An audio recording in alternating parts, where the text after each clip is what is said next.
नमस्ते बच्चों। देखिए आज हम देखेंगे चैप्टर 2.4 का ही ये 5 नंबर। इसमें क्या है, वह सबसे छोटी संख्या ज्ञात कीजिए जो दिए गए प्रत्येक संख्या से विभाजित हो। तो ए नंबर में क्या है, दिए गए प्रत्येक संख्या से विभाजित हो 6, 9 और 15। तो इसको कैसे निकालेंगे देखिए।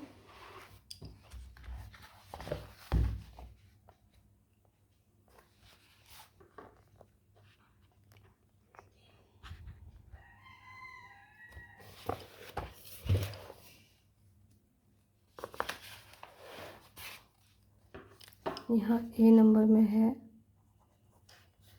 6, 9 और 15।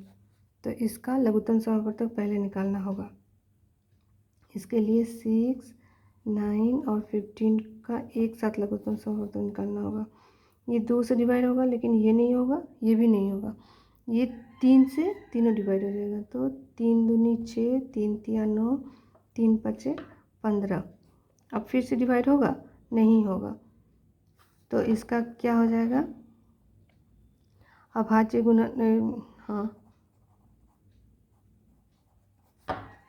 अभाज्य गुणनखंड हो जाएगा आपका 3 गुना 2 गुना 3 गुना 5। तो ये कितना हो जाएगा आपका, 3 दूनी 6, 6 तिया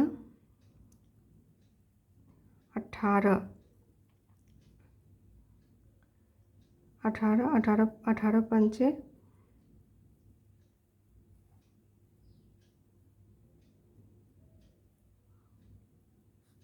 90 हुआ। तो ये हो गया। अब इसको हम ऐसे भी लिख सकते हैं, 90 का अभाज्य गुणनखंड भी लिख सकते हैं। तो क्या लिखेंगे, 3 गुना 2 गुना 5। तो ये तो युग्म मिल गया हमको 3 1, इसका युग्म नहीं मिला और इसका युग्म नहीं मिला।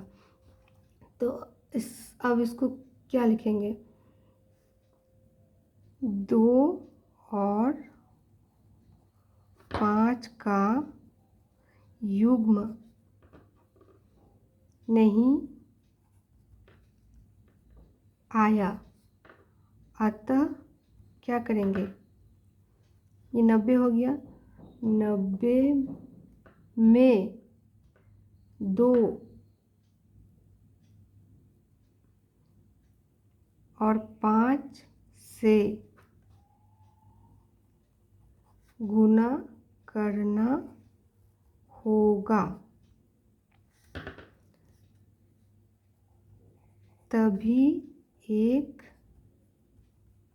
पूर्ण वर्ग संख्या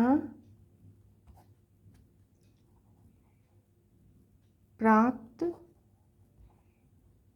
होगी।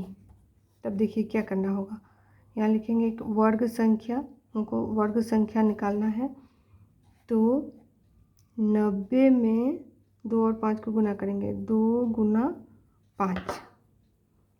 तो हो जाएगा आपका 9 दूनी 18, 5 दूनी 10, सबसे इजी मेथड 5 दूनी 10।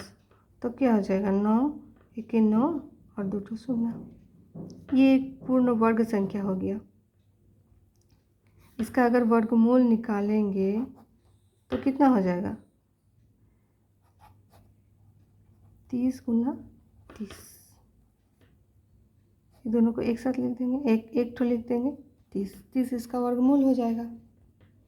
ये हो गया आपका, ये हो गया, ये 900 हो गया सबसे छोटी संख्या। अब देखिए 6 नंबर में क्या दिया हुआ है। 6 नंबर में क्या क्वेश्चन है,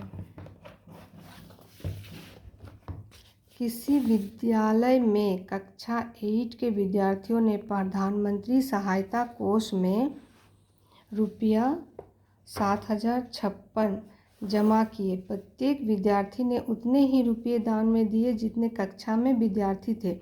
तो कक्षा में विद्यार्थी थे, कक्षा में विद्यार्थियों की संख्या ज्ञात करना है। तो उस कक्षा में विद्यार्थियों की संख्या कैसे ज्ञात करेंगे? कितना विद्यार्थी कितना रुपये जमा किए? 7056 जमा किए हैं। तो यहाँ माना विद्यार्थियों की संख्या हम मान लेंगे x, इसलिए कोष में जमा की गई राशि कितना होगा? x गुना x बराबर x²। तो यहाँ कितना दिया हुआ था? 70 कितना पैसा जमा हुआ था? 7056 बराबर x² हो गया। तो अब क्या करेंगे? x बराबर क्या लिखेंगे? √7056, क्योंकि स्क्वायर इधर है, इधर आ जाएंगे तो ये वर्ग में आ जाएगा। तो अब इसका क्या करना होगा हमको? अभाज्य गुणनखंड निकालना होगा। तो देखिए 7056 का कैसे निकालेंगे? पहले 2 से 2 तिया 6, 2 पंचे 10, 2 दूनी 4, 2 अट्ठे 16।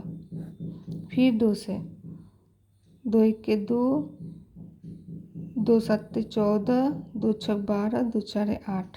फिर 2 से 2 8 16, फिर 2 8 16, 2 दूनी 4। फिर 2 से 2 4 8, 2 4 8, 2 1 2। अब ये 2 से नहीं जाएगा, ये 3 से जाएगा।